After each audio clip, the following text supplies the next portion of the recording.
Bismillahirrahmanirrahim. Assalamualaikum warahmatullahi wabarakatuh. Perkenalkan, saya Sofia Tulusnaini dari Prodi S1 Manajemen Keuangan dengan NIM 2021-121-077. Di sini saya akan membahas mengenai soal ujian akhir semester mata kuliah teori pengambilan keputusan. Untuk soal yang pertama yaitu akurasi dan kecepatan adalah dua hal yang sangat penting dalam konteks pengambilan keputusan saat ini dan di masa yang akan datang. Analisa dan jelaskan maksud pernyataan tersebut di atas dengan melihat kondisi dunia bisnis saat ini dan berikan contohnya di bidang manajemen keuangan. Baik, nah di sini saya akan menjawabnya. Akurasi dan kecepatan adalah dua hal yang sangat penting dalam konteks pengambilan keputusan saat ini dan di masa yang akan datang. Akurasi berarti keputusan yang dibuat harus benar dan tepat. Sementara kecepatan berarti keputusan yang harus dibuat dengan cepat agar dapat memanfaatkan momentum yang tidak terulang. Akurasi, keputusan yang dibuat harus benar dan tepat. Ini berarti bahwa informasi yang digunakan untuk membuat keputusan harus relevan, akurat, dan lengkap. Contoh yang baik adalah dalam bidang manajemen keuangan, di mana akurasi sangat penting dalam mengambil keputusan tentang investasi. Seorang manajer keuangan harus memastikan bahwa data yang digunakan untuk menentukan investasi adalah akurat dan tidak berisi kesalahan. Ini dapat dilakukan dengan menganalisis data secara cermat dan memastikan bahwa data yang digunakan telah dibersihkan dari kesalahan. Untuk selanjutnya, kecepatan. Keputusan harus dibuat dengan cepat agar dapat memanfaatkan momentum yang tidak terulang.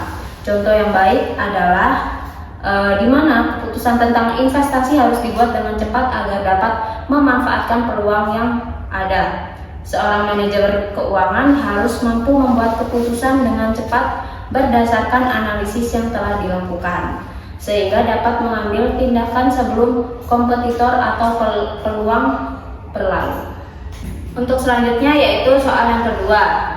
Jelaskan sesuai teori terkait keputusan untuk memilih investor bisnis untuk ekspansi bisnis. Lalu buat simulasi dan analisis decision matrix-nya dengan menggunakan 4 alternatif kandidat investor, 5 kriteria, dan pembobotan kriteria. Jelaskan dasar pembobotan masing-masing kriteria secara rasional.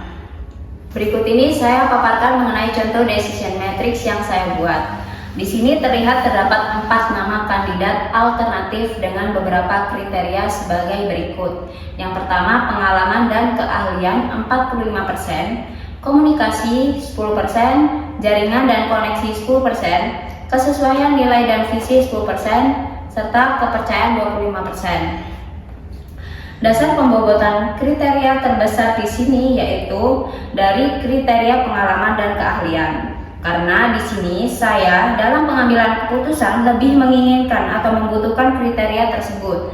Dengan pengalaman dan keahlian yang bagus, saya menjadi yakin bahwa akan dapat membawa ekspansi bisnis yang lebih baik lagi. Dan dalam analisis ini dapat disimpulkan kandidat investor bernama Aldo memiliki skor tertinggi yaitu sebesar 4,5. Sehingga investor Aldo akan menjadi pilihan yang paling optimal berdasarkan kriteria dan pembobotan yang telah ditentukan. Dan selanjutnya yaitu soal nomor 3. Beri contoh dan jelaskan bagaimana penggunaan teknologi bisa mengurangi bias dalam pengambilan keputusan di bidang manajemen keuangan. Nah, di sini saya akan menjawab. Penggunaan teknologi dalam manajemen keuangan dapat mengurangi bias dalam pengambilan keputusan melalui beberapa cara. Yang pertama, pengumpulan data yang akurat. Teknologi memungkinkan pengumpulan data yang lebih akurat dan lengkap yang dapat mengurangi bias subjektif dalam pengambilan keputusan. Data yang objektif dan faktual membantu memastikan bahwa keputusan didasarkan pada realitas yang ada, bukan persepsi yang mungkin bias. Dan yang kedua, analisis data yang kuat. Teknologi memungkinkan analisis data yang lebih mendalam dan akurat, yang dapat mengidentifikasi pola, tren, dan anomali yang mungkin mempengaruhi pengambilan keputusan. Ini membantu dalam membuat keputusan yang lebih tepat dan objektif. Dan yang ketiga, transparansi dan kepatuhan. Penggunaan teknologi AI dalam manajemen keuangan memerlukan transparansi dan kerjasama dengan otoritas regulasi untuk memastikan bahwa implementasi AI mematuhi pedoman dan regulasi yang berlaku. Ini membantu dalam mengurangi bias dan memastikan keputusan yang diambil adalah adil dan tidak bias.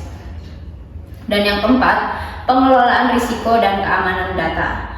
Teknologi dapat digunakan untuk memitigasi risiko keamanan dan privasi data, seperti enkripsi data dan sistem autentikasi ganda, yang membantu dalam mengurangi bias dalam pengambilan keputusan yang berhubungan dengan data sensitif. Selanjutnya yaitu soal yang keempat. Apa saja dasar-dasar yang harus dipertimbangkan sebelum mengambil keputusan investasi dalam perusahaan? Di sini saya akan menjawab. Sebelum mengambil keputusan investasi dalam perusahaan, berikut adalah beberapa dasar yang harus dipertimbangkan. Yang pertama, tujuan investasi. Menetapkan tujuan keuangan yang ingin dicapai seperti menikah, membangun rumah, atau membeli mobil. Untuk perusahaan, tujuan investasi mungkin termasuk ekspansi bisnis atau penambahan lini produk baru. Dan yang kedua, profil risiko. Menentukan profil risiko investasi yang sesuai dengan tingkat toleransi risiko. Ini memungkinkan pengalokasian dana ke aset yang tepat. Dan yang ketiga, potensi keuntungan dan risiko. Menghitung potensi keuntungan dan risiko yang akan diperoleh dari setiap aset investasi. Ini membantu dalam evaluasi kelayakan investasi yang akan dipilih. Dan yang terakhir yaitu diversifikasi portofolio. Melakukan diversifikasi portofolio untuk meminimalisasi kerugian. Diversifikasi melibatkan pengalokasian dana ke beberapa instrumen, sehingga jika ada kerugian pada satu instrumen masih ada cadangan dana di aset investasi lain. Dengan mempertimbangkan dasar-dasar ini, perusahaan dapat membuat keputusan investasi yang lebih rasional dan mengoptimalkan hasil investasi. Baik, cukup sekian pembahasan soal ujian akhir semester mata kuliah teori pengambilan keputusan yang dapat saya sampaikan. Apabila ada kesalahan atau kekurangan, saya mohon maaf sebesar-besarnya. Terima kasih. Wassalamualaikum warahmatullahi wabarakatuh.